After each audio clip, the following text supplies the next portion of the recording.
प्रसिद्ध कहानी बेताल पंचविंशति षोडश कहानी। राजा बेताल को घेनी जाउथिबा समय रे बेताल राजा को कहला, मु गोटे अपूर्व कथा कहूछि शुणन्तु। हिमालय बोली गोटे विविध रत्नपूर्ण पर्वत रहिछि। एही हिमालयरू देवाधिदेव शिवंकर दुई पत्नी पार्वती एवं गंगांकर जन्म। एही पर्वत हेउछि सबु पर्वतंकर अग्रणी। एहार शृंग उपरे कांचनपुर नाम एक नगरी शोभा पाउछि। सुमेरु पर्वत रे देवराज इंद्रंक आवास सदृश एही कांचनपुर रे बहु धनी विद्याधर मानंकर निवासस्थली थिला। तांको उद्यान रे वंश क्रमागत कल्पवृक्ष रहिथिला। राजा जिमुतकेतु एही देवस्वरूप कल्पवृक्ष को पूजा करी एहा प्रसादरू जिमुतवाहन नामक एक पुत्र लाभ करथिले। एही पुत्रटी बोधिसत्वंकर अंशरे जात होइथिले। से जातिस्मर थिले ओ दानवीर, महासाहसी और सबु जीवंक प्रति दयाशील थिले। कालक्रमे जिमुतवाहन यौवन रे उपनीत हेले। एहा परे राजा गुणशाली सचिव मानंक परामर्श रे तांकु यौवराज्य रे अभिषिक्त कले। एकदा राजांकर हितैषी मंत्री माने जिमुतवाहनंक निकटरे उपस्थित होई कहिले, हे युवराज, आपणंक उद्यान रे जेउ कल्पवृक्ष अछि ताहा सर्वफलप्रद। एहाकु सर्वदा पूजा करुथिबे। कल्पवृक्ष आमर अनुकूल थिबा पर्यंत अन्य केही एपरिकी इंद्र मध्य आमर किछि करि परिबे नाही। एहा सुनी जिमुतवाहन चिंता कले, एपरी अमर पादप थाई मध्य आमर पूर्वपुरुष माने किछि फल पाई नाहंती। केवल केही केही कृपण राजा सामान्य अर्थ मागिछंती। ताहा द्वारा सेमानंकर ओ से अमर पादपर लघुता मात्र प्रकाश पाइछि। अतएव एही वृक्ष द्वारा मु मोर अभिलाषित मनोरथ पूर्ण करिबि। एहीपरि विचारी से निज पितांक निकटकू जाई एकांतरे कहिले, हे पिता, ए संसार समुद्र रे शरीर रे थिबा पर्यंत ए समस्त धन लहरी सदृश चंचल। संध्या कालर विद्युतलता देखाई मुहूर्तकरे चलीगला परी लक्ष्मी केबे कौनसी ठारे स्थिर होई रहंती नाही। ए संसार रे एकमात्र परोपकार हेउछि अविनाश्वर। परोपकारु चिरस्थायी धर्म और जशर उत्पत्ति। ए सबु क्षणिक। तेबे आमे कल्पवृक्ष को रखिबा काहींकी? जेउ माने एहाकू मोर मोर बोली कहूथिले एबे सेमाने कहांती? कल्पवृक्ष सहित सेमानंकर आउ की संबंध अछि? आपण आदेश देले अभीष्ट पूरणकारी एही कल्पवृक्ष को आराधना करिबी। पिता एथिरे स्वीकृत हेबारु जिमुतवाहन कल्पवृक्ष निकटकू जाई कहिले, हे देव, तुमे मोर पूर्वपुरुष मानंकर कामना पूर्ण करिअछ। वर्तमान मोर गोटिए कामना पूर्ण कर, जेपरि पृथ्वी रे केही हेले जणे दरिद्र न रहिबे। ताहार उपाय कर। तुमर मंगल हेउ। तुमे जाओ। पृथ्वीर अर्थी मानंकर प्रार्थना पूरण निमंते मु तुमको दान कली। एहा कही जिमुतवाहन हाथ जोड़ी रहिले। कल्पवृक्षरु शुणागला, तुमे मते त्याग कल, एबे मु जाउछि। चाहू चाहू कल्पवृक्ष आकाश को उठीगला एवं शून्यरू पृथ्वी उपरे धनरत्न वर्षिबाकू लागिला। फलरे पृथ्वी रे केही दरिद्र होई रहिले नाही। सर्वजीवरे दया हेतु जिमुतवाहनंकर जश तीन लोकरे व्यापीगला।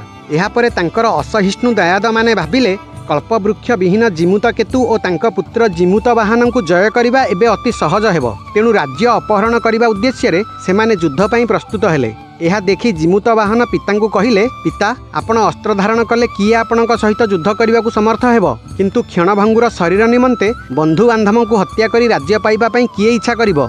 आमर राज्य रे की प्रयोजन? अन्य कौनसी स्थान को जाई आमे धर्म आचरण करिबा। तद्वारा आमर इहलोक तथा परलोक रे सद्गति हेबो। राज्यलोभी दायद माने संतुष्ट हुअन्तु। एहा सुनी जिमुतकेतु कहिले, वत्स्य, मु तुमरी पई राज्य चाहूथिली। तुमे जेबे दयावशतः राज्य छाड़िबाकू कहूछ, तेबे मोर कौन अछि? मु तो वृद्ध हेलेणी। पितांक अनुमति पाई जिमुतवाहन निज राज्य त्याग कले एवं पितामातांकु संगरे नेई हिमाचल राज्य को चलीगले। सेठारे एक आश्रम निर्माण करी से पितामातांकर सेबारे रत हेले। सिद्धराज विश्वावसु हिमाचल रे वास करुथिले। तांक पुत्रर नाम मित्रावसु। दिने जिमुतवाहन इतस्ततः भ्रमण करू करू मित्रावसु को देखिले। दुहिंक भितरे मित्रता स्थापित हेला। दिने जिमुतवाहन उपवन रे गौरी देवींकर मंदिर देखि सेथिरे प्रवेश कले। सेठारे एक सुंदरी कन्या बीणा बजाई गीत गाई देवींकर उपासना करुथिले। सखी माने तांकु बेढ़ी रहिथिले। जिमुतवाहन एही अनिंद्य सुंदरी कन्या को देखिबा संगे से मध्य जिमुतवाहनंक उपरे दृष्टि निक्षेप कले। दुहे परस्पर शोभारे मुग्ध होई गले। जिमुतवाहन जने सखी को पचारिले, भद्रे, तुमर ए सखींकर नाम कौन? केउ वंशरे तांकर जन्म? सखी उत्तर कला, ए हेउछंती मित्रावसुंकर भगिनी एवं सिद्धराज विश्वावसुंकर कन्या। एहांकर नाम मलयवती। सखी मध्य जिमुतवाहनंक नाम और परिचय बुझी राजकन्यांकु कहिला, सखी, विद्याधर राजा जिमुतवाहनंकर आतिथ्य करिबा उचित। एभली अतिथि सर्वजन पूज्य अटंती। एहा सुनी मलयवती लज्जारे अधमुखी हेले। एहापरे सखी अर्घ्य एवं पुष्पमाल्य नै जिमुतवाहनंकु अर्पण करी कहिला, महाभाग, आमर सखी लज्जा करुछंती। तांक पक्षरु मोठारु अर्घ्य और माला ग्रहण करंतु। एहापरे प्रेमाकुल जिमुत वाहन मालाटीकु नहीं मलयवतीଙ୍କ कंठरे लंबाई देले। से मध्य तांको नीलोत्पल माला सदृश स्निग्ध वक्रदृष्टि जिमुत वाहनକୁ प्रत्यार्पण कले। एहीपरि समस्तंकर अदृश्य दुहिंकर बिना वाक्य व्यय स्वयंवर होईगला। एही समय जड़े दासी आसी राजकन्या को कहिला, देवी माता आपणକୁ डाकुछंती, शीघ्र आसंतु। यह शुणी मलयवती थरे प्रियंक आड़कू दृष्टि पकाई चलीगले। जिमुत वाहन मध्य तांकठारे हृदय अर्पण करी निज आश्रम को प्रस्थान कले एवं गोटे बिछणारे पड़गले। एणे मलयवती कामाग्नि रे दग्ध हेबाकू लागिले। चक्षुरु लुतक बहिला, अंग उत्तप्त हेला। सखी माने तांको शरीर रे चंदन लेपन करी पद्मपत्र रे बिंचिबाकू लागिले, तथापि से शांत पाई पारिले नहीं। संध्या हेला, आकाशरे चंद्र उदित हेले। घोर कंदर्प पीड़ा अनुभव कले सुधा लज्जावशतः से प्रियंक निकटकू दूती पठाई पारिले नहीं। अति कष्टरे तांकर रात्रि अतिबाहित हेला। जिमुत वाहन मध्य शଯ୍ୟାରେ पड़ी रही कठोर विरह व्यथा अनुभव कले। अनिद्रावशतः तांक मुख पांडुर वर्ण धारण कला। प्रभात हुअन्ते से शଯ୍ୟା त्याग करी सेही गौरी मंदिर को गले। एतिकी बेलकू विरह वेदना सही न पारी मलयवती आत्महत्या करिबा उद्देश्य सेही निर्जन स्थान को आसीथिले। किंतु जिमुत वाहन वृक्षर अंतराल थिबारु तांकू देखि पारिले नहीं। से देवींक निकटकू अग्रसर होई कहिले, हे माता, तुम प्रसादरु जदि मु जिमुत वाहन को पति रूपे न पाइली तेबे से जेपरि परजन्मरे मोर पति हेबे सेही अनुग्रह कर। तत्परे पणंतरे निज गला को बांधी अशोक वृक्षरे आत्महत्या करिबाकू जाई कहिले, हे नाथ जिमुत वाहन, तुमर दया जगतरे विख्यात, मते उद्धार कल नाही काहींकी। एही समय आकाशरू अशरीरी बाणी शुणागला, बश्चे एपरि दुस्साहस कर नाही। जिमुत वाहन तुमरी पति हेबे एवं भविष्यतरे विद्याधर चक्रवर्ती हेबे, एथिरे संदेह नहीं। जिमुत वाहन वयस्यंक सहित एही दैवीबाणी शुणी मलयवतींक निकटकू आसिले एवं निज हस्तरे तांक गलारू बंधन मोचन कले। मलयवती मध्य दैवीबाणी शुणी अत्यंत आनंदित हेले। जणे सखी उद्यानरू पुष्प तोलुथिला। से एही व्यापार देखि आनंदरे दौड़ी आसी मलयवतींकु जणाइला, सखी, सौभाग्यवशतः तुमर मनोरथ सिद्ध हेबाकू जाउछि। आज महाराजा विश्वावसुंकु कुमार मित्रावसु कहुथिले, पिता, कल्पतरु दाता विद्याधर पुत्र जिमुत वाहन एठाकू आसिछंती। तांकू आतिथ्य प्रदर्शन करी पूजा करिबा उचित। मलयवतींक पई तांकठारु योग्यतर वर देखा जाउ नाही। अतएव मलयवती तांकर आतिथ्य करू। राजा स्वीकृत हेबारु आज मित्रावसु सेही महात्मांक आश्रम को जाइछंती। मोर मने हुए शीघ्र तुमर विवाह हेब। अतएव तुमे मंदिर को चाल। जिमुत वाहन मध्य आश्रम को जांतु। सखीठारु एहा शुणी मलयवती आनंदित चित्तरे प्रस्थान कले। जिमुत वाहन आश्रम अभिमुखरे अग्रसर हेले। जिमुत वाहन आश्रम को आसी मित्रावसुंक समस्त घटना शुणी तांकू अभिनंदन जणाइले और निजर जाति तथा सकल पूर्व वृत्तांत प्रकाश कले। मित्रावसु आनंदित होई एहांक पितामातांकू समस्त घटना जणाइबारु सेमाने मध्य आनंदित हेले। तत्परे स्वगृह को जाई निजर पितामातांकू सकल संवाद देले एवं सेही दिन जिमुत वाहनंकू निमंत्रण करिनेले। तत्परे शुभ दिन स्थिर करागला एवं महोत्सव मध्यरे जिमुत वाहन और मलयवतींकर परिणय क्रिया संपन्न हेला। एकदा कौतूहलवशतः मित्रावसुंक सह मलयाचल भ्रमण करू करू जिमुत वाहन समुद्र तटरे उपस्थित हेले। सेठारे एक प्रकांड अस्थि स्तूप देखि से पचारिले, ए अस्थिगुड़िक केउं प्राणीर? श्यालक मित्रावसु उत्तर कले, सखे, संक्षेपरे एहार वृत्तांत कहुछि शुण।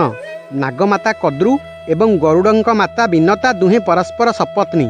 पूर्व काल थरे कपट करी कद्रु बिनतांकू पणरे जीति तांकू निजर दासी करी रखिथिले। गरुड़ बहु कष्टरे मातांकू दासीत्वरु मुक्त कले, किंतु पूर्व वैरभाव जोगु से पाताल प्रवेश करी कद्रुंकर पुत्र नागमानंकू विनाश करुथिले। काहाकू मारी खाउथिले, काहाकू दଳି चकटी मारी देउथिले। एहीपरि नागवंश ध्वंस हेबाकू जाउथिबार देखि बासुकी गरुडंकू सविनय प्रार्थना कले, हे पक्षीराज, तुमर आहार निमंते मु प्रतिदिन गोटिए लेखाएं नाग दक्षिण समुद्र तटकू पठाइबी। तुमे आउ केबे पाताल प्रवेश करी नागमानंकू विनाश करिब नाही। सबु नागमानंकू एक समय बध करिबा द्वारा तुमर बा की लाभ? नागराजंक प्रार्थना शुणी गरुड़ निज स्वार्थ दृष्टि एही प्रस्ताव स्वीकृत हेले। सेही दिन ठारू बासुकी प्रत्यह गोटिए लेखाएं नाग समुद्र कूल को पठाई दियंती एवं गरुड़ ताकू भक्षण करती। सेही नागमानंकर अस्थि जमा होई क्रमे एही अस्थिर पहाड़ सृष्टि होईछि। मित्रावसुंक ठारू एहा शुणी जिमुत वाहन दुखित होई कहिले, सखे, नागराज बासुकी शोकर पात्र। से निज हाथ निज प्रजांकू शत्रु निकटरे उपहार देउछंती। से भीरु कापुरुष। तांकर सहस्र मुख थाउ थाउ से गोटिए मुखरे सुधा कहि पारु नाहंती कि, हे गरुड़, मोते प्रथमे खाओ। एते दुर्बल होई से किपरि निजर वंशक्षय निमंते गरुड़ंकू प्रार्थना कले? काहींकि अबा कश्यप नंदन महावीर गरुड़ एभଳି महापाप करुछंती? ए असार देहर विनिमय रे आज गोटिए हेले नागर जीवन रक्षा करिबी बोली जिमुत वाहन मने मने संकल्प कले। एही समय मित्रावसुंकर पिता पुत्र और जामातांकू डाकी नेबा पई जणे भृत्यकू पठाइले। ଜିମୁତ ବାହନ ଶିଆଳକକୁ କହିଲେ, ସଖେ ତୁମେ ଆଗ ଯାଅ, ମୁଁ ପରେ ଯିବି। ମିତ୍ରାବସୁ ଯିବା ପରେ ଜିମୁତ ବାହନ ନିଜ ସଂକଳ୍ପ ବିଷୟରେ ତତ୍ପର ହୋଇ ବୁଲୁ ବୁଲୁ ଦୂରରୁ କରୁଣ ବିଳାପ ଶୁଣିପାରିଲେ। ସେ କିଛି ଦୂର ଅଗ୍ରସର ହୋଇ ଦେଖିଲେ ରାଜସୈନିକ ଏକ ଉଚ୍ଚ ପ୍ରସ୍ତର ନିକଟରେ ଜଣେ ସୁନ୍ଦର ଯୁବକକୁ ଛାଡ଼ିଦେଲା ଓ ବିଳାପ କରୁଥିବା ତାର ମାତାକୁ ଫେରାଇ ନେଲା। ଦୟାର୍ଦ୍ଦ ଚିତ୍ତ ଜିମୁତ ବାହନ ଏ ଯୁବକ କିଏ ବୋଲି ଜାଣିବାକୁ ଇଚ୍ଛା କରି ଅନ୍ତରାଳରେ ଛିଡ଼ା ହୋଇଥିଲେ। ଏହି ସମୟରେ ଦୁଃଖ ଭାରରେ ପୀଡ଼ିତା ସେହି ବୃଦ୍ଧା ବିଳାପ କରିବାକୁ ଲାଗିଲେ, ଶଙ୍ଖଚୂଡ଼, କେତେ କଷ୍ଟରେ ତୋତେ ପାଳି ଏଡ଼ୁଟିଏ କରିଥିଲି। ହେ ପୁଅ, ତୋତେ ଆଉ କେଉଁଠି ଦେଖିବି? ତୋ ପଦ୍ମମୁଖ ନ ଦେଖି ତୋ ବାପା କିପରି ଜୀବନ ରଖିବ?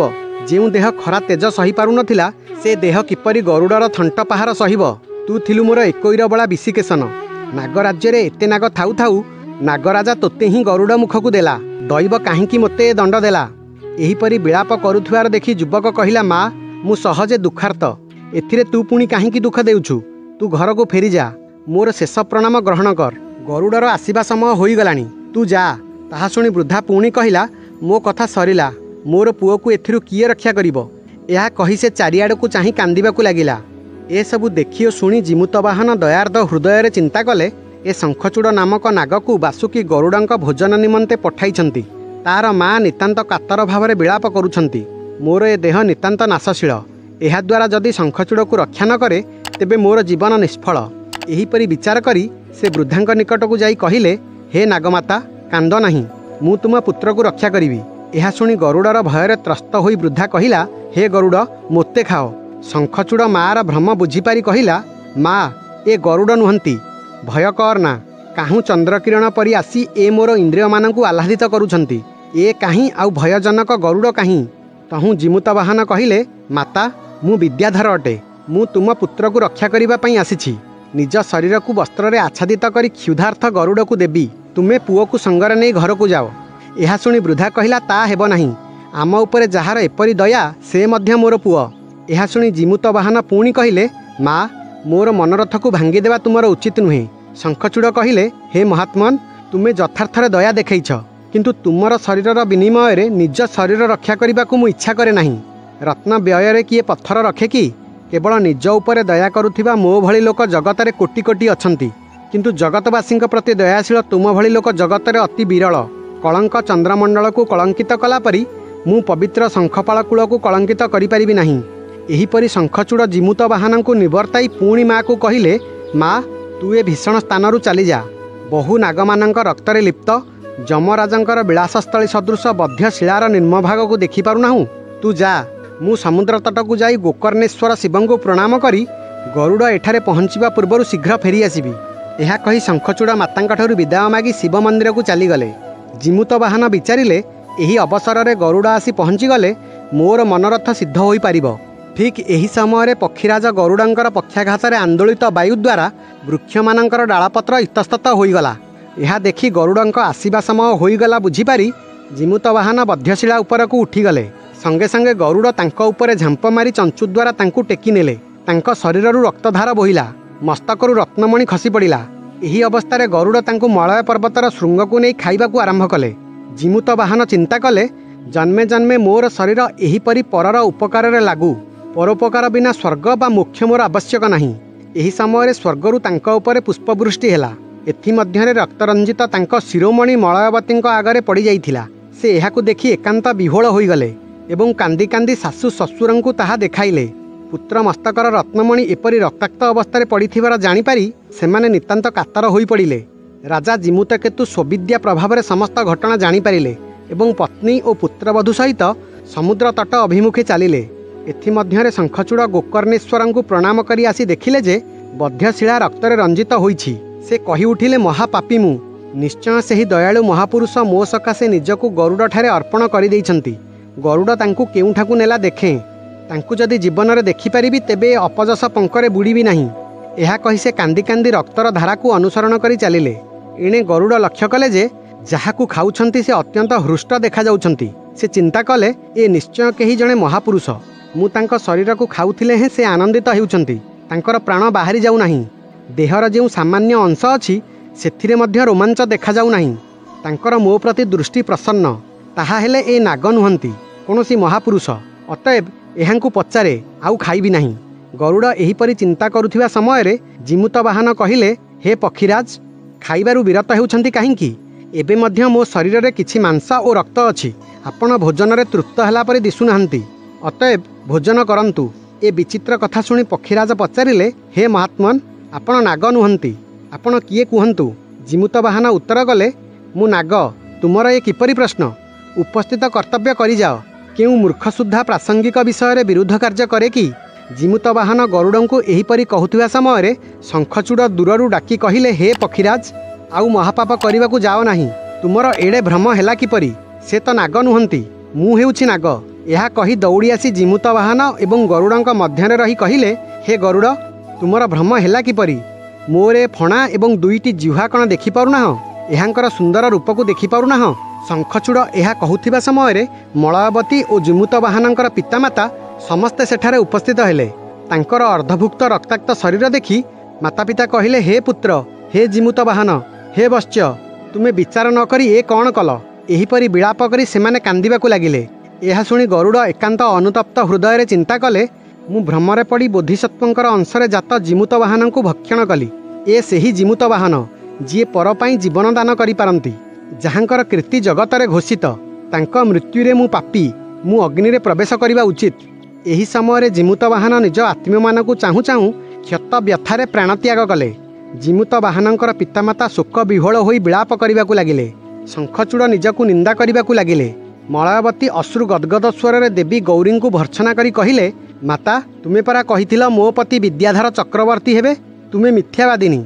एही समय गौरी देवी आविर्भूता होई कहिले, वत्स्ये, मोर वाक्य मिथ्या हेब नाही। एहा कहि से कमंडलरू अमृत बाहर करी जिमुत वाहनंक मृत शरीर उपरे सेचन कले। जिमुत वाहन अक्षत शरीर होई पुनर्जीवन लाभ करी उठी पड़िले। तांक शरीर पूर्वापेक्षा अधिक दीप्तिमंत देखागला। जिमुत वाहनंक सहित समस्ते देवी को प्रणाम कले। देवी कहिले, वत्स जिमुत वाहन, तुमर एही शरीर दान रे मु संतुष्ट होईछि, तेणु मु तुमको निज हस्तरे विद्याधर चक्रवर्ती पदरे अभिषिक्त करुछि। एहा कही स्वयं देवी कलसी जल जिमुत वाहनंकर अभिषेक कले। जिमुत वाहन मध्य देवींकर पूजा कले। तत्परे देवी तिरोहित होईगले। एही समय जिमुत वाहनंक उपरे दिव्य पुष्पवृष्टि हेबा संगे संगे स्वर्गरे देवदुन्दु भी बाजी उठिला। अनंतर पक्षीराज गरुड़ जिमुत वाहन को कहिले, हे चक्रवर्ती, तुमर महत्वरे मु अत्यंत प्रीत होईछि। तुमर ए विचित्र कीर्ति चिरदिन पाई त्रिभुवन रे लेखा होई रहिबो। इच्छा अनुसार जे कोनोसी बर माग। उदार चेता जिमुत वाहन कहिले, हे गरुड़, तुमे अनुतप्त होईछ, एणिकी आउ नाग भक्षण करिबो नाही। आउ जेउ मानकु तुमे भक्षण करिछ सेमाने पुनर्जीवन लाभ करंतु। गरुड़ कहिले, ताहा ही हेबो, मु आउ नाग भोजन करिबि नाही। पूर्वरु मु जेउ मानकु भक्षण करिछि सेमाने पुनराय जीवन धारण करिबे। जेउ नाग मानंकर अस्थि स्तूपीकृत होइथिला सेमाने पुनर्जीवन लाभ करी स्वगृह को चलीगले। एही समय गौरी देवींक प्रभावरु समस्त विद्याधर राज जिमुत वाहनंकर विचित्र वृत्तांत जानी पारिले। सेमाने आसी तांकर पाद पूजा कले एवं तांकर पिता माता पत्नी और बंधुगणक सहित हिमालय को नहीं गले। सेठारे पिता माता पत्नी श्यालक तथा शंखचूड़क सहित विविध रत्नशोभित विद्याधर चक्रवर्ती सिंहासन अलंकृत कले। एही विचित्र कथाटी कही बेताल प्रश्न कला, हे राजा, एबे कुह, शंखचूड़ और जिमुत वाहन ए दुहिंक भितर काहार महत्व अधिक? राजा उत्तर कले, जिमुत वाहन बहु जन्मरू सिद्धि लाभ करथिले, तेणु पर पाई जीवन देवा तांक पक्षरे विचित्र नुहे। मो मतरे शंखचूड़ हेउछि प्रशंसार योग्य, कारण से मृत्यु मुखरू रक्षा पाइथिले हें दूरगत शत्रु गरुड़ निकट को धाई जाई निजर शरीर को अर्पण करिथिला। एहा सुनिबा क्षणी बेताल राजांक स्कंधरू ओह्लाई जाई सिंसपा वृक्ष को चलीगला। ताकू पुनराय आनिबा पाई राजा मध्य सेही वृक्ष आड़ को चलिले। कहानी जदि आपनको भल लागि थाए तेबे चैनल को सब्सक्राइब करिवे।